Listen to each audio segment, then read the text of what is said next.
Hello, learners. Welcome to Fluent English Power. Today's topic is Unlock Your Listening Superpower. By the end of this episode, you'll learn how to understand native English speakers effortlessly. So stay tuned, because you don't want to miss any of the secrets I'm going to share. Let's dive in. No more delays. Ever been in a conversation where you just knew the other person wasn't really listening? Like they were just waiting to talk? Oh, definitely. Or maybe you've caught yourself doing it, planning your brilliant comeback while they're still speaking. Huh. Guilty as charged sometimes. Hmm. Okay, so let's unpack this because today we're diving deep into what I genuinely think is a superpower. The art of listening. It really is. It's way more than just, sound hitting your eardrum. Exactly. It's a skill, right? Something you can actually cultivate. And when you do, it can totally change how you connect with people. It's pretty wild, isn't it? How much we seem to focus on getting our point across compared to actually taking in what someone else is saying. Yeah, we spend so much energy thinking about what we're going to say next. But truly understanding, really absorbing another person's view, that's the bedrock. Not just for good communication, but honestly for strong relationships. Totally. And for you listening right now, our goal here is pretty straightforward. We want to give you a quick way to grasp this really powerful skill. Imagine getting the hang of effective listening, seeing it transform your relationships, maybe even your career, becoming that person everyone actually wants to talk to. And it's not just about how you interact with others, is it? When you listen better, you actually understand yourself better, too. You pick up more nuances, different perspectives. Good point.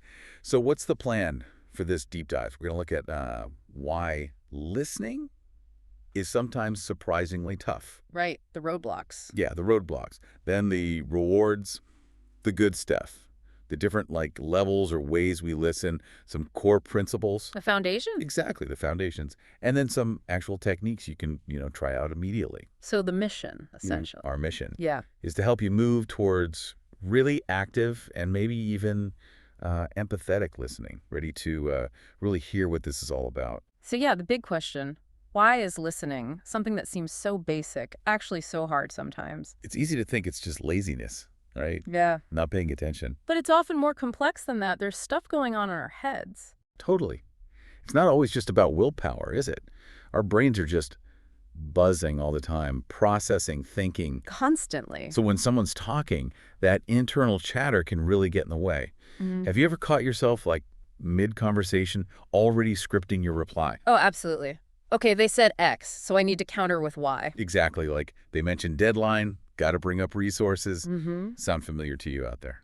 That urge to jump in to prepare our bit, it's a huge barrier. We get so stuck in our own heads, waiting for that pause, that tiny gap to say our piece, that we miss crucial stuff they're actually saying.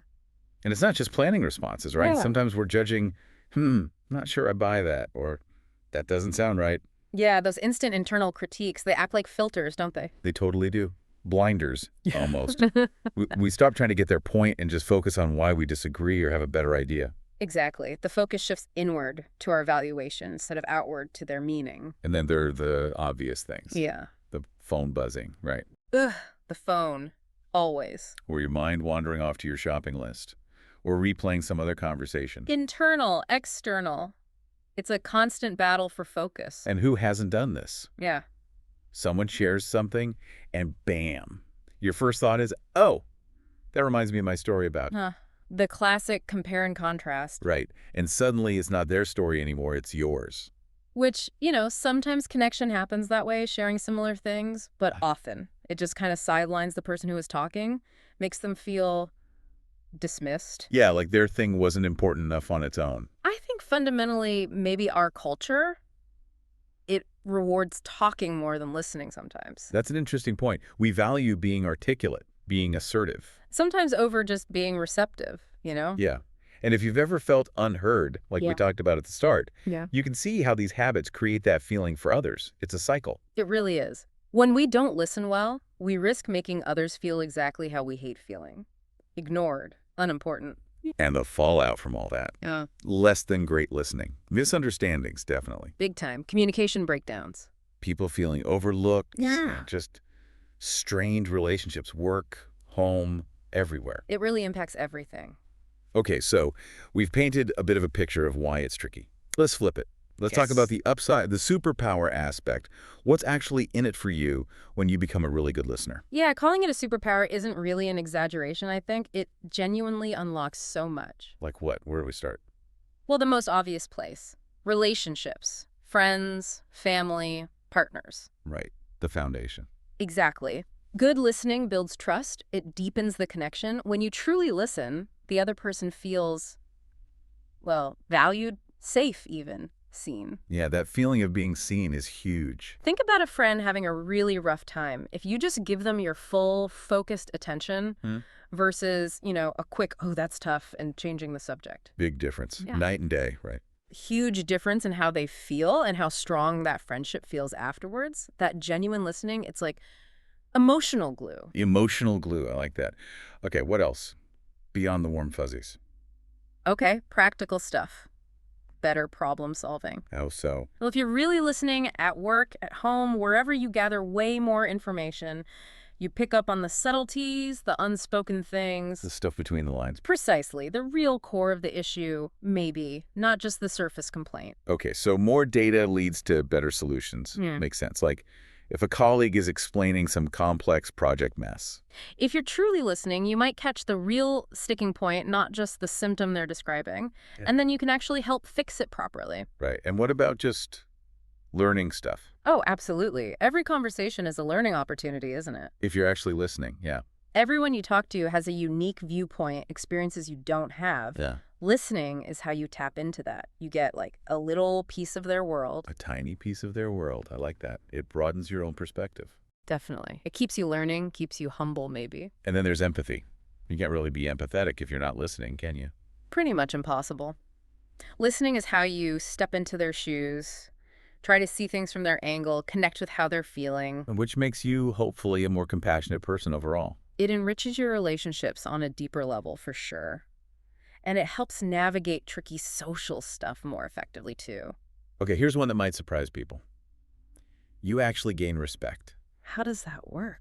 Well, when you consistently make people feel heard, truly heard, they start to respect you for that. You become someone they trust, someone they might seek out for advice. Because they know you'll actually listen to the problem before jumping in. Exactly. It's earned respect, not demanded. That makes a lot of sense. And weirdly, becoming a better listener makes you a better speaker, too.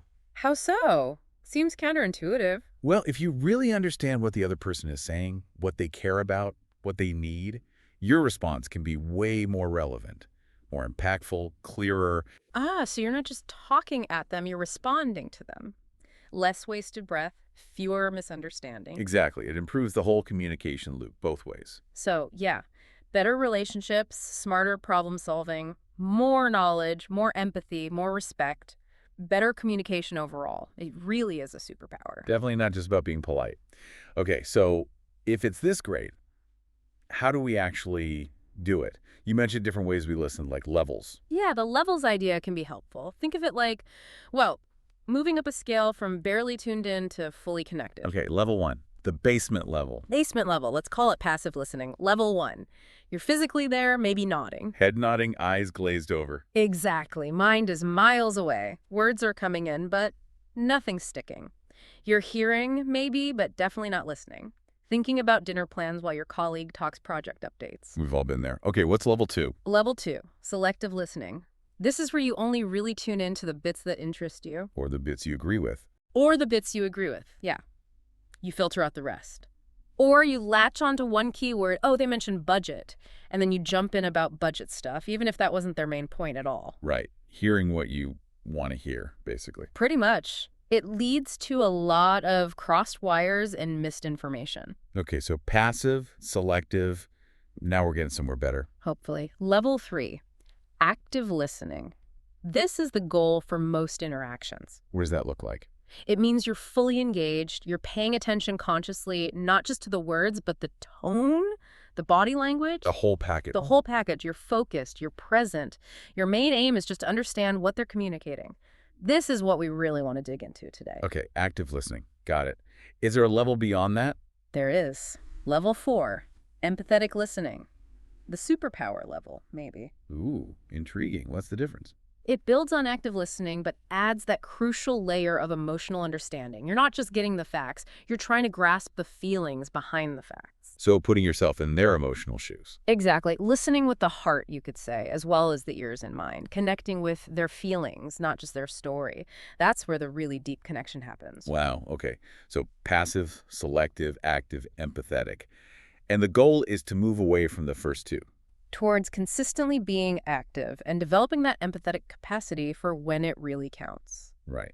So how do we build that foundation? Let's talk core principles. Yeah. The essential habits. Yeah, these are the building blocks, the things you need in place to even start listening effectively. Okay, number one, hit me. First, and maybe hardest, give your full attention. It sounds obvious, but Yeah.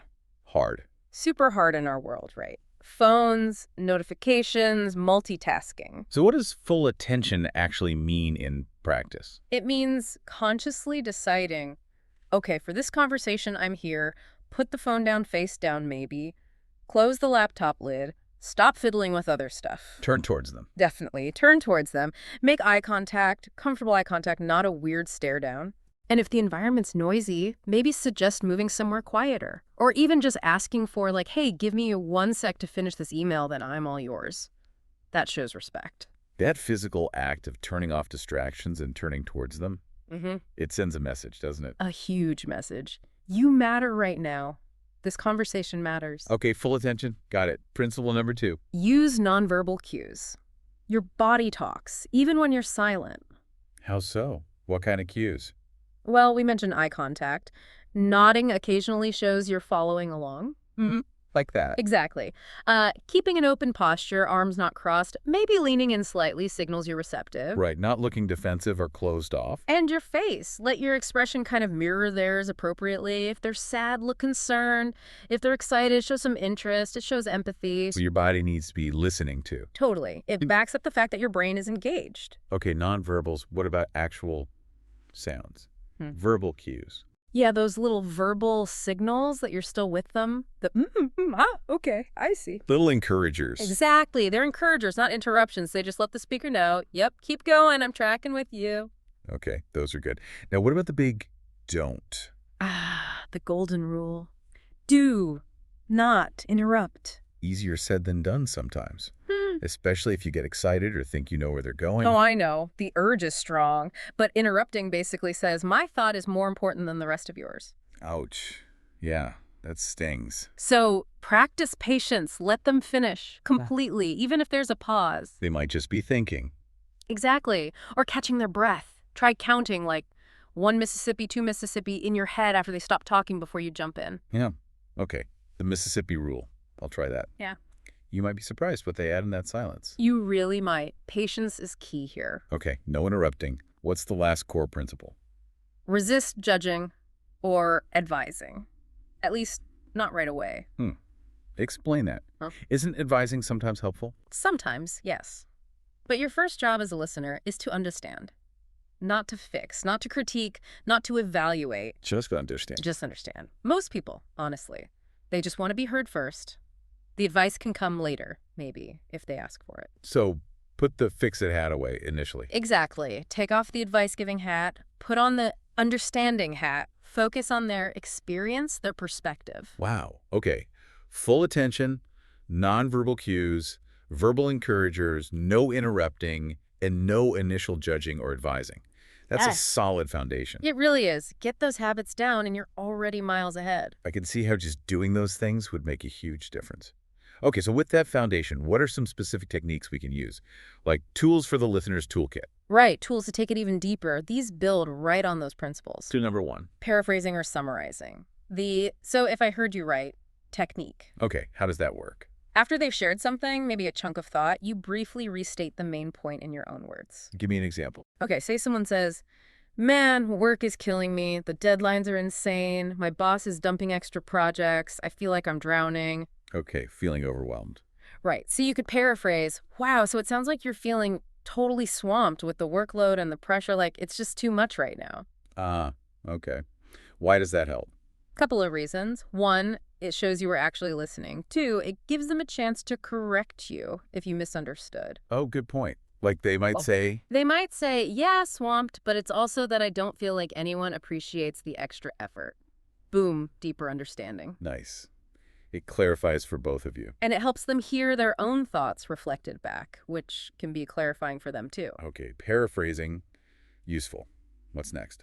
Building on that, reflecting feelings, it sounds like you're feeling tool. So not just the facts, but the emotions. Exactly. This is where empathy really comes in. You're trying to name the emotion you're sensing behind their words. Example time. Sure. Someone says, I worked on that report for weeks, stayed late, really poured myself into it, and my manager barely glanced at it and just said, fine. Oof. Okay, so reflecting feelings would be, Maybe something like, wow, it sounds like you're feeling really disappointed, maybe even a bit undervalued after all that effort. acknowledging the emotional hit. Yes, it validates their feelings. They might say, yes, disappointed and frustrated. It helps them feel understood on that deeper emotional level. That feels powerful. Okay, paraphrasing facts, reflecting feelings. What else? Asking clarifying questions. Could you tell me more about technique? For when you're confused or need more detail. Exactly. Don't just nod if you're lost. Ask. But do it gently, non-judgmentally. If someone says, oh, the meeting was a disaster, Instead of just nodding. you could ask, when you say it was a disaster, what specifically happened? Or if they say, this new system is confusing, ask, what parts are you finding most confusing? So it shows you're engaged and want to really get it. Right. And it helps them articulate things better, too, sometimes. Prevents misunderstandings. Okay, clarifying questions. Good one. Next. Revisiting something we touched on. Open-ended questions. Right, the ones that aren't just yes or no. Exactly. Instead of, are you stressed about the presentation? Try. What are your main concerns about the presentation? Perfect. Or instead of, did you have trouble with the software? Ask, what challenges did you run into with the software? You got it.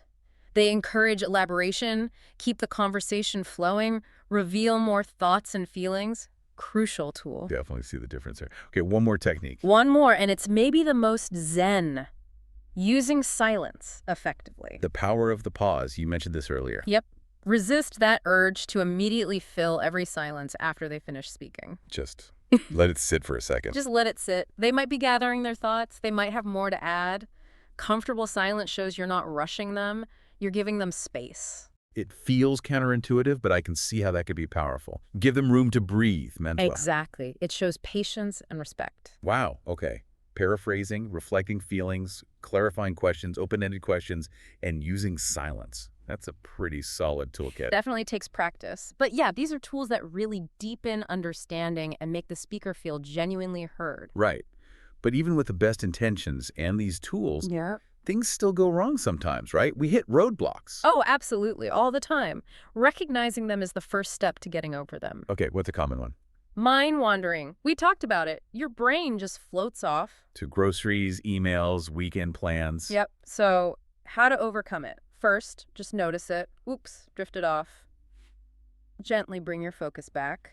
Don't beat yourself up. Just refocus. Okay, gentle self-correction. You can also try doing a quick mental summary of what they just said to re-engage. Or focus intently on their keywords or their tone of voice to anchor yourself. Actively pulling yourself back in. Got it. What's another roadblock? Planning your response while they're still talking. That internal script writing again. Yeah, very common. How do we stop that?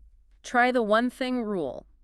Tell yourself, my only job right now is to understand one key thing they're saying. Focus on reception, not transmission. Exactly. Delay thinking about your reply. Maybe even use paraphrasing first before you offer your own point, just to prove to yourself you heard them. Okay, delay the reply, focus on the one thing. I like that. What about that reminds me of trap. Oh, yes, the story hijacker. Huh. How do we avoid hijacking the conversation with our own amazing anecdote? Acknowledge the thought internally. Okay, noted. Similar story. Then consciously pivot back. Ask them a follow-up question about their story. So resist the urge to jump in, redirect focus back to them. Right. My story can wait. This moment is about them. Exactly. Okay, then there's the fix-it mentality. Mm-hmm. Always wanting to solve their problem. Right. Sometimes people just want to vent, not get a 5-point plan. So how do you know which they want? You can ask, gently. Are you looking for ideas right now, or mostly just needing to talk it through? Oh, that's direct but helpful. respects their need. Exactly. Listen for whether they actually ask for advice. And even if they do, maybe validate their feelings first. Wow, that sounds really tough. Okay, have you thought about Validate first, advise second, if requested. Got it. Gotcha. Last roadblock. our own emotional reactions? Sometimes what they say just pushes our buttons. Makes it hard to listen objectively. Or empathetically. First step, recognize it's happening. Okay, I'm feeling defensive, angry, upset. Take a breath. Seriously, just a breath can help. Create a little space. Create space. Remind yourself. Listen for understanding, not agreement. You don't have to agree to understand their point of view. That's a powerful mantra. Listen for understanding, not agreement. And if you're really overwhelmed, it's okay to pause the conversation politely. I need a moment to think about that, or can we come back to this point in a minute? Better than reacting badly. Yeah. Gives you a chance to reset. Exactly. Manage your own emotions so you can stay present for theirs. Okay, so mind wandering, planning responses, comparing experiences, fixing, and emotional reactions. Yeah. Those are big ones. Yeah. But manageable with awareness and practice. Definitely manageable. It's about building that listening muscle. Right. Now, does our listening approach need to change depending on who we're talking to? Like work versus home.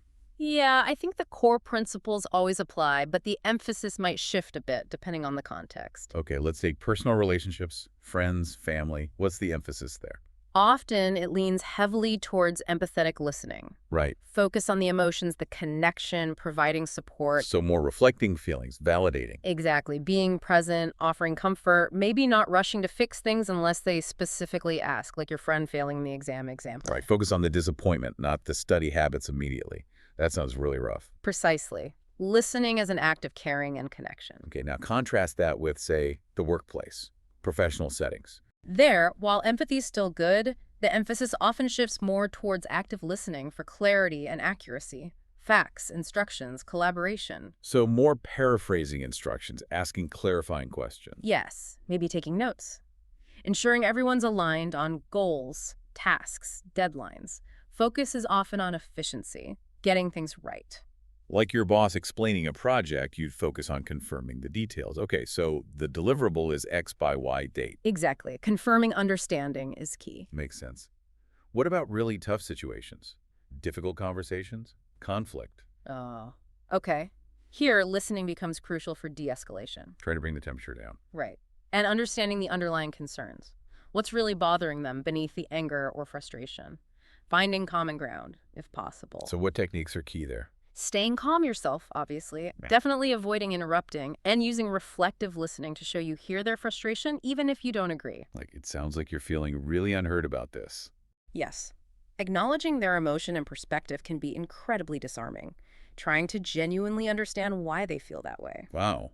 So listening can be a conflict resolution tool. A very powerful one. It's about showing respect for their perspective, even in disagreement. Fascinating. So adapting your emphasis, empathetic for personal, active, accurate for work, de-escalating understanding for conflict, that makes you way more effective. Much more versatile, definitely. You tailor the tool to the job. Okay, this has been incredibly rich.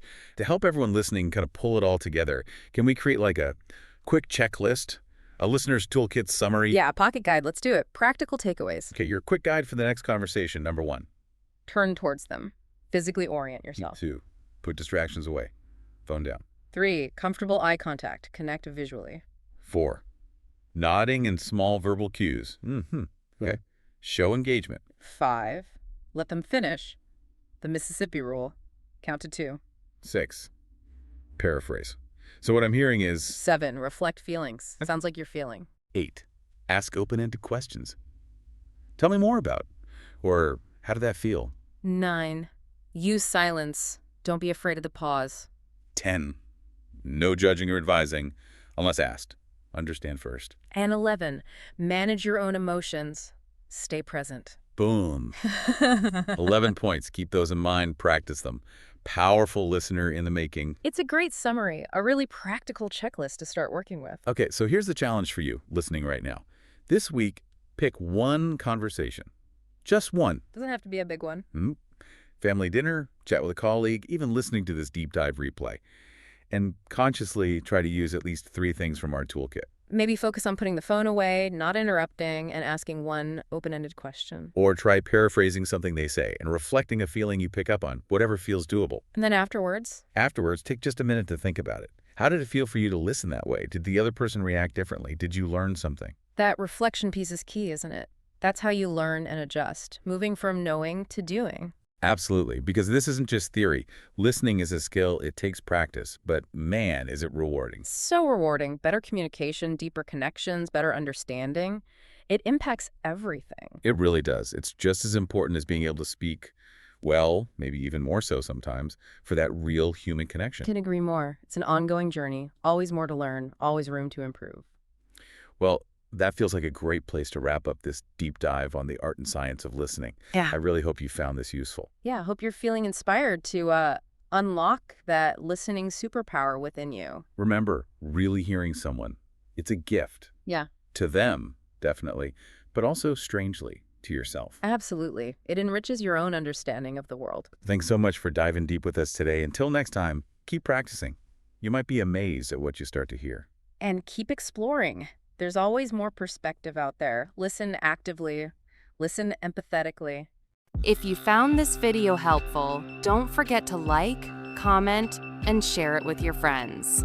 And yes, hit the subscribe button and ring the bell so you never miss out on fun and useful English learning videos. Keep practicing, stay confident, and I'll see you in the next one. Happy learning!